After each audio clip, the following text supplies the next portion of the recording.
شهر رمضان الذي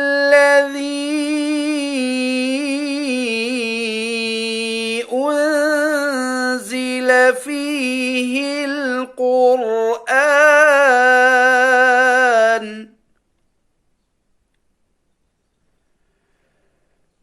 هدى للناس وبينات من الهدى والفرقان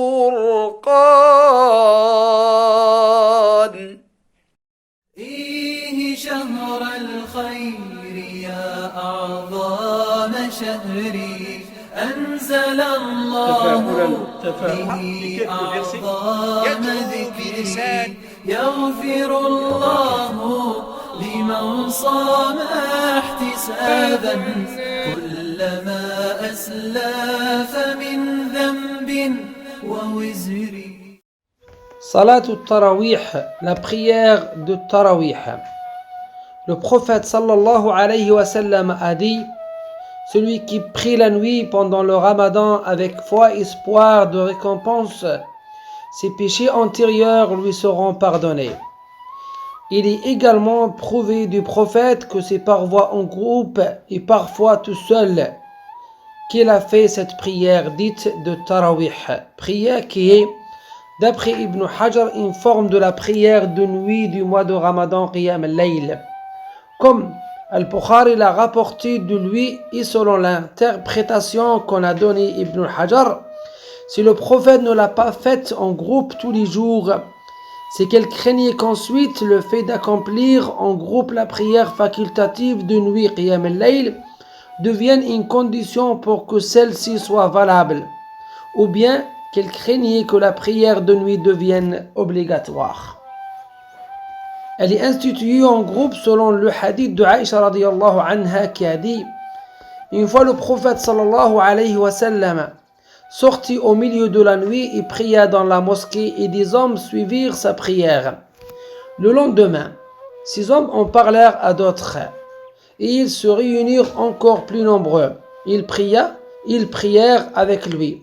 Le lendemain, ces hommes en parlèrent encore à d'autres. Ainsi, dès la troisième nuit, ceux qui priaient dans la mosquée devinrent encore plus nombreux. Puis, le prophète sallallahu alayhi wa sallam sortit et ont suivi sa prière. Et à la quatrième nuit, la mosquée fut débordée de gens qui priaient jusqu'à ce que le prophète sorte pour la prière du matin. Lorsqu'il finit la prière de l'aube, il prononça le tashahhud et dit: en effet, votre présence ne m'était pas cachée, c'est-à-dire je savais que vous m'attendiez pour la prière de nuit, mais je crains qu'Allah ne vous soit obligatoire et que vous en soyez incapable. Puis le prophète mourut sans que cela ne change.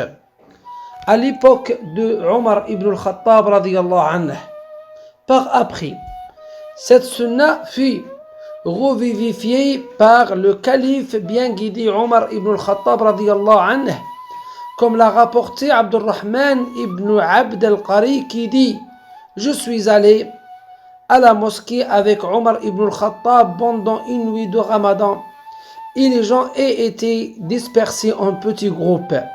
Les uns priaient individuellement, les autres étaient suivis par un groupe.